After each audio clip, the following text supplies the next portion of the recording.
All right, y'all, we have a lot to cover, a lot. This ongoing saga of Michael Oher versus the Tuohys. But before we get to that, I have just a few minutes, about 3 minutes of Q&A. I wanted y'all to know I saw the comments, I saw the questions. I have no idea why, if you put my channel's name in the search bar, why you can't find me. That's a great question for YouTube. You know, I see the comments about, if I'm blocked. I don't know. I think so. I don't know what I've done to cause this. My channel is fact-based. It's fact-based. Now, if I'm doing another video that's a little bit more playful, it is clear what I'm doing. But the majority of the content on this channel, it is fact-based. So to answer the question, do I know? Am I aware? Yes. Do I know why? No, I do not. The only thing I can ask you is to continue to support the channel, subscribe, like the videos, share them, comment. And, at some point, maybe I'll get to the bottom of why you can't search for me. That's a great question for YouTube.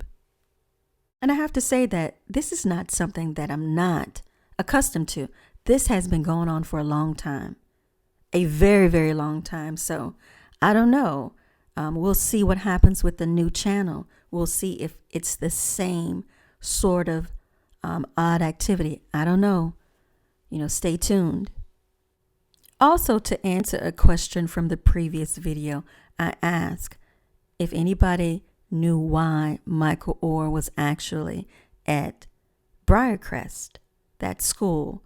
To answer that question, he was there because Tony Henderson, Big Tony, they called him, his mother, Miss Betty, before she died, asked him to make sure that he got them, his boys, a Christian education. So he was all around Memphis and the surrounding areas looking for schools for Steve as well as Michael Oher to enroll in because his mother wanted them to have a Christian education. Okay, y'all, so let's get into it. Moving right along to Leigh Tuohy. This episode is entitled, Who is Leigh Tuohy? And I'm going to tell you who I think she is based on the book I read, based on interviews, and just the information that I've gathered. And this is an informed opinion, not an uninformed opinion from, a million other channels.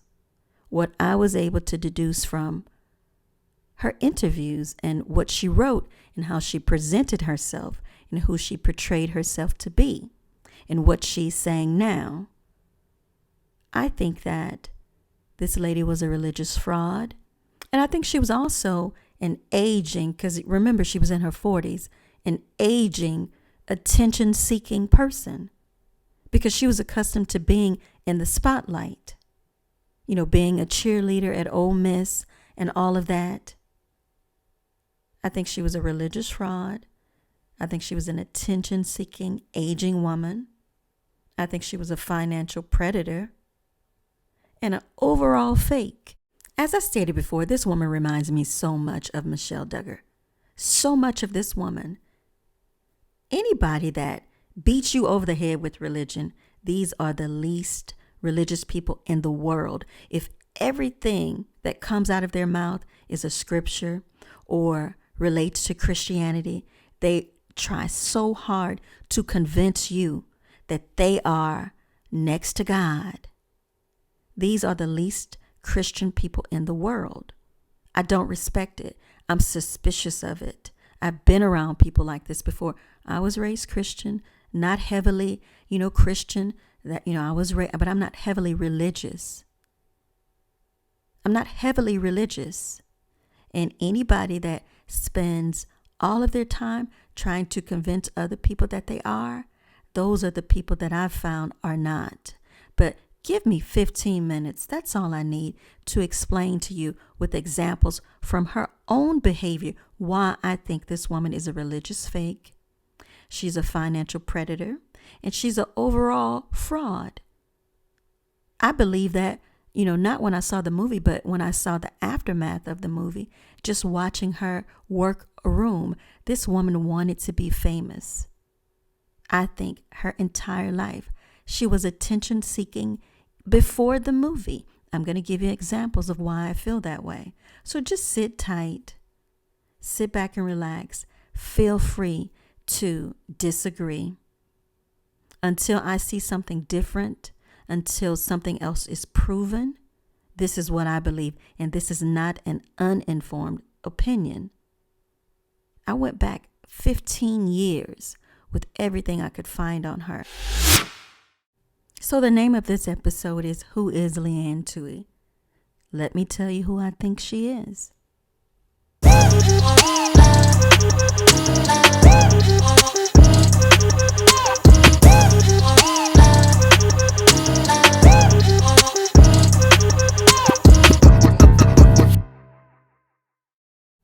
Okay, number one, let me explain why I think Leigh Tuohy is a religious fraud. In her book, she talks about giving. She talks about helping people in need. But guess what? She didn't help anyone. She didn't even adopt the person that she ran all over the country talking about she adopted. That was a boldface lie. And number two, she talks about lending a helping hand. Turn around. Turn around.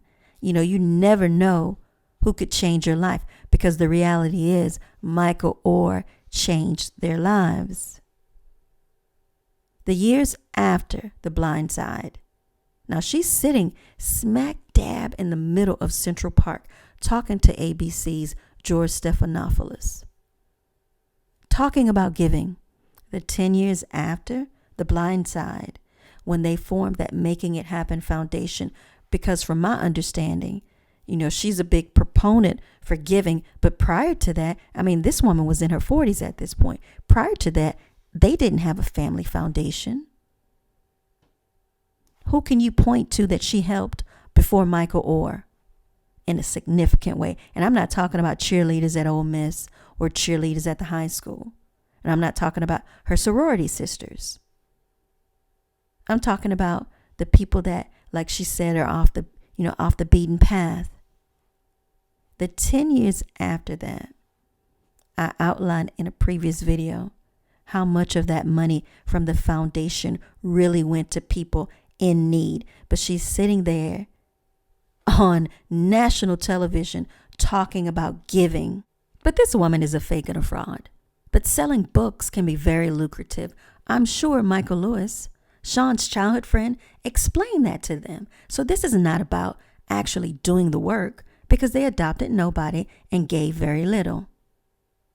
Adopted nobody and gave very little. Go back and look at the previous videos. I went through every year if there was IRS records. This is a fake and this is a fraud. This is about talking a good game. This is not about doing the work. And let me explain why I think this woman wanted to be famous her entire life. Remember, at this point, she's in her 40s. All of the on-field shenanigans, attention-seeking stuff. It's classic Leigh Tuohy. Let me tell you why. Michael Oher speaks about what he writes about in his book. A situation where he was playing basketball and he's 6'6", he's 300 pounds. He's so much bigger than, the other kids. Well, whenever he would even get close to one of those, athletes, they would call a foul, to kind of even the game up, even though it was unwarranted, right? Because it was just so unfair that he was so much bigger than the other kids.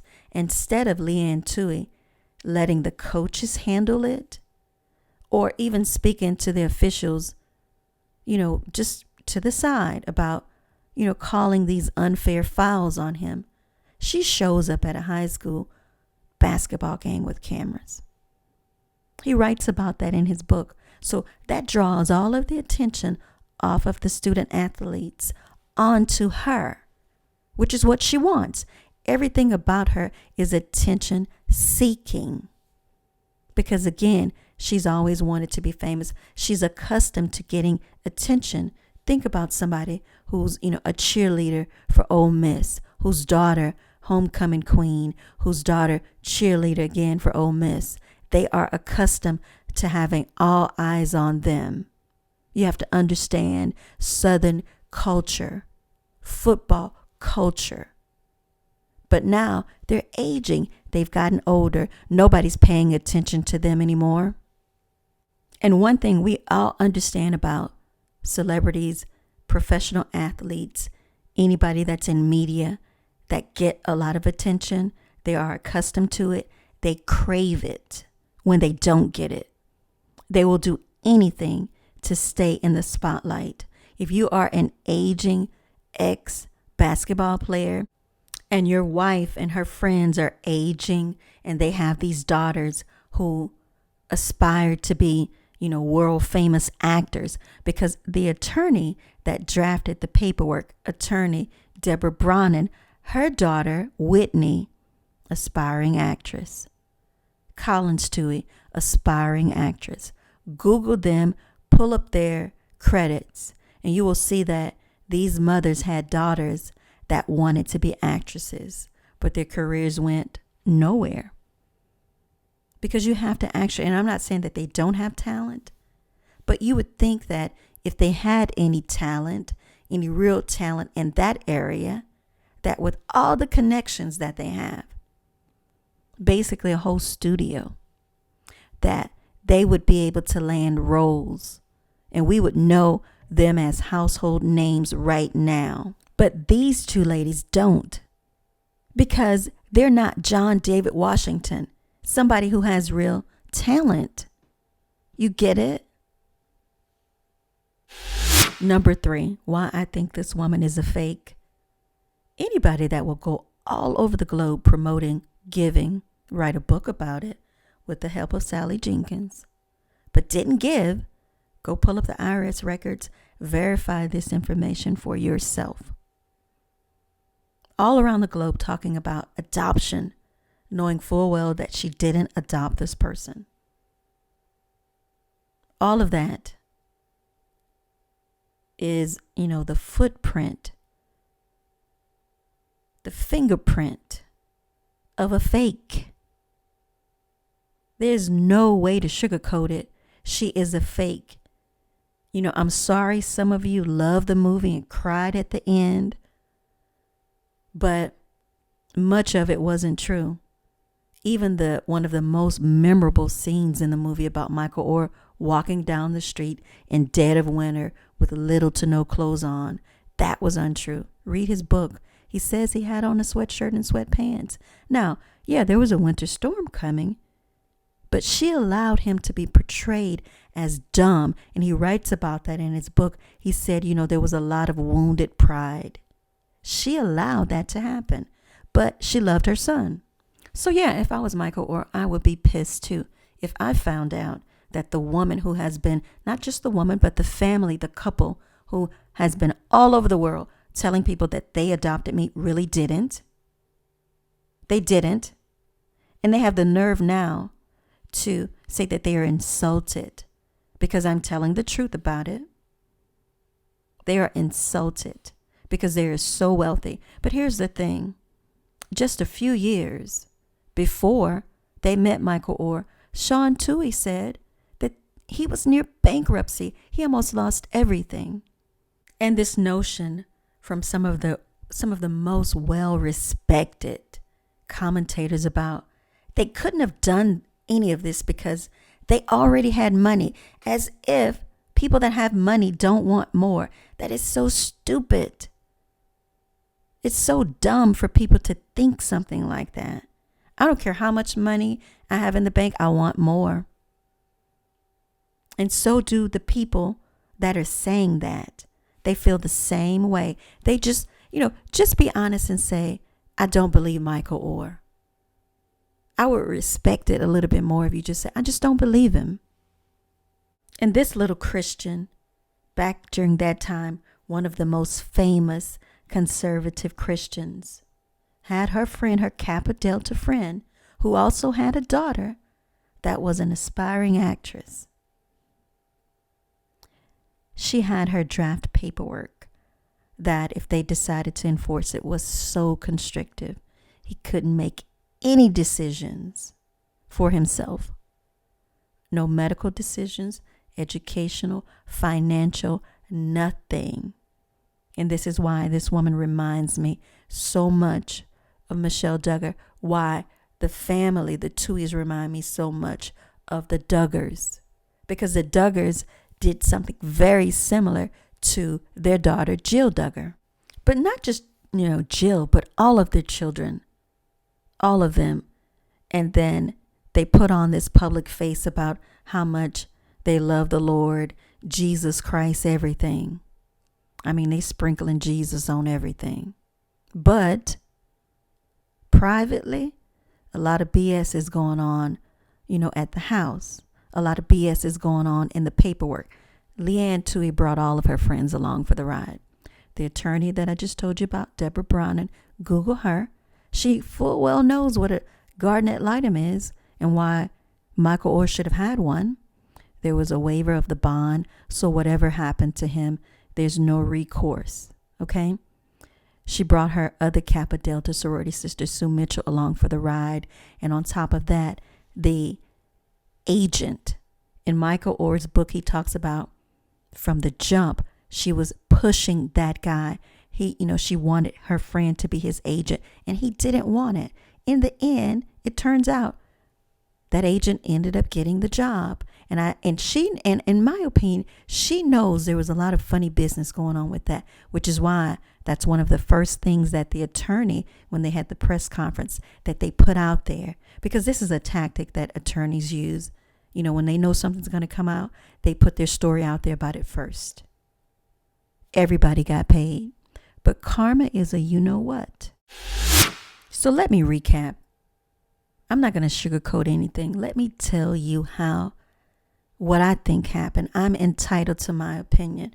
Attorney Deborah Brown and her sorority sister, Kappa Delta sorority sister, who drafted this paperwork, this bogus paperwork for somebody who didn't need any type of conservatorship.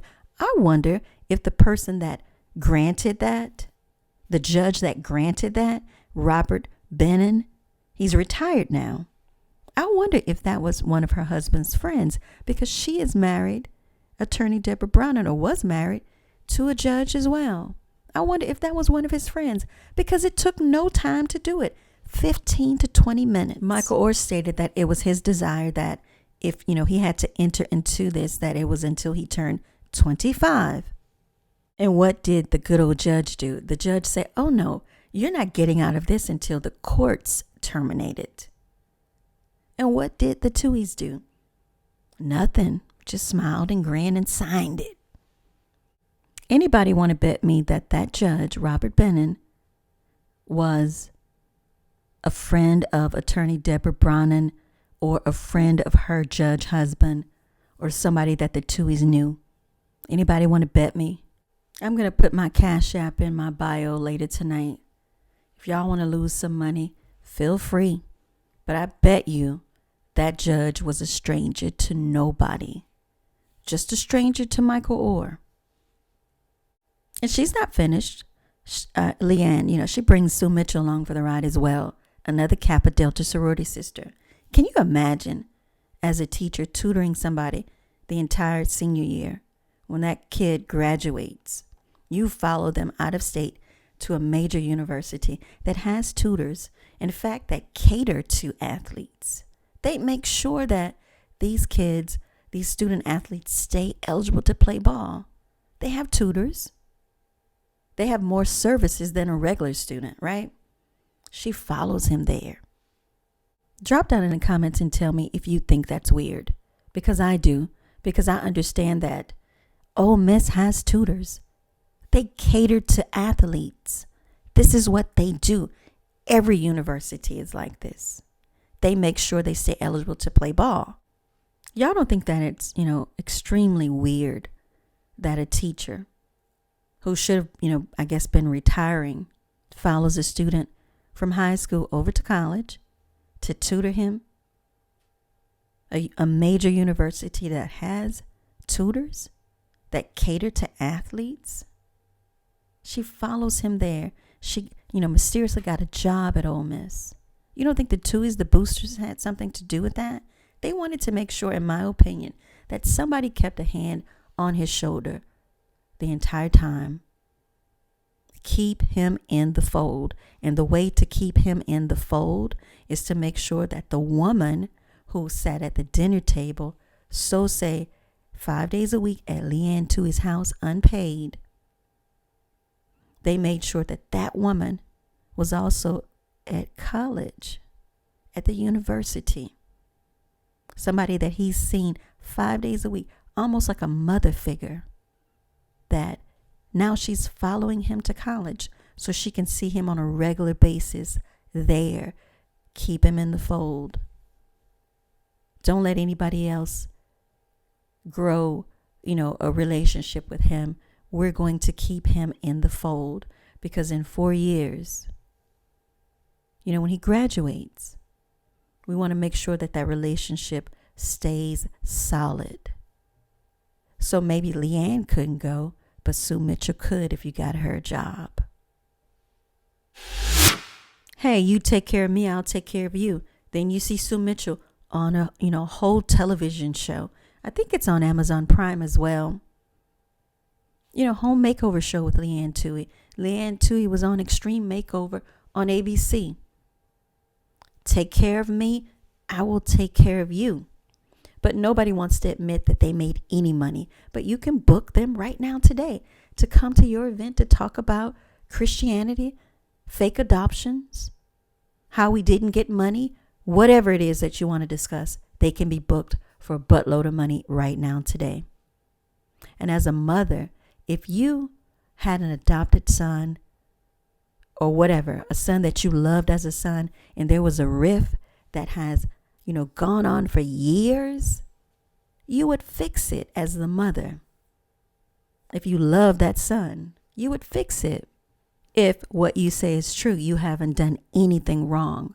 Hey, son, let's sit down. Let's go over this paperwork. Let me explain everything. This is what happened. This is what it is. It shouldn't take court proceedings to figure things out if you didn't do anything wrong. But here's the elephant in the room. Let's say it's, $400 million or whatever, because they're not adding in the DVD sales and they're not adding in merchandise. So let's figure out what 2.5% of 400 million is. And if it was split 4 ways, did Michael Oher get that sum of money? This is a financial predator, in my opinion. Leigh Tuohy reminded me so much of Michelle Duggar, the infamous Michelle Duggar, the woman who bore 20 children for Jim Bob Duggar, with a solid attempt at that 20th, only to have that last child, a baby girl named Jubilee Shalom, die in December of 2011. Now, physically, these two women, they are nothing alike. They are worlds apart as far as the aesthetic. Michelle Duggar, adorned in that fundamentalist Pentecostal attire, a long dress or skirt, what could easily double as drapes, at a window, at the very least, kitchen curtains, that's how they dressed, all of them, her and her girls. Never-ending strands of, undyed, unmanaged hair. I'm not talking about hair that that's going to hit you halfway down your back and touch your booty. I'm talking about hair that was so long, you could sweep the floor with it. We're talking about a family that was isolated by their religious faith, with very little contact with, I guess, what they would call outsiders or television for that matter. Leigh Tuohy, on the other hand, we're talking about a spitfire, bleach blonde, with the face, aided by makeup, lipstick, mascara, whatever, outfitted in designer clothes. Physically, they presented very different. Spiritually, if you go back and you watch their interviews, if you go back and watch those interviews, their energies felt the same to me. They felt the same. Recall during the height of the Blind Side, phenomenon, the blockbuster movie, the Duggars were the new kids on the block, the reality show block. It was 2008, 2009 when they burst on the scene with the show called 17 and Counting. This is when Michelle Duggar had a measly 17 children. It aired on TLC. They made TLC, that network, a household name, and they made that network a buttload of money. Both of these women lived what appeared to be a devout Christian lifestyle. Their beliefs were in your face. I'm talking about scripture quoting, Bible thumping, preaching the gospel at every breath they took. Michelle preaching the gospel of modesty and purity. You know, my girls are virgins. They haven't been touched. All while aware that her teenage son, Josh, had improper and inappropriate contact with his own sisters, her daughters. Leigh Tuohy preaching the gospel of giving to others who are less fortunate, preaching a lending hand gospel to somebody in need, all while knowing that money coming through that nonprofit, a very small percentage was going to the people in need. I didn't buy it then and I don't buy it now. With the Duggars, the feigned joy of being pregnant for the 18th time was seen by women all over the world as fake. Yes, having children is a beautiful experience, but nobody wants to repeat that 20 times. Nobody in their right mind want to have their pelvic floor destroyed year after year. Who wants to have a baby kicking their ribs repeatedly year after year so they can hold their 5th daughter or their 9th son? What woman wants her reproductive system, just engaged 20 times? I wasn't buying it then, and I'm not buying it now. But Michelle Duggar was grinning like there was no better thing in the world, no better feeling in the world than to be pregnant for the 20th time. But let me get out of this diatribe about Michelle Duggar. I hope you guys get the point.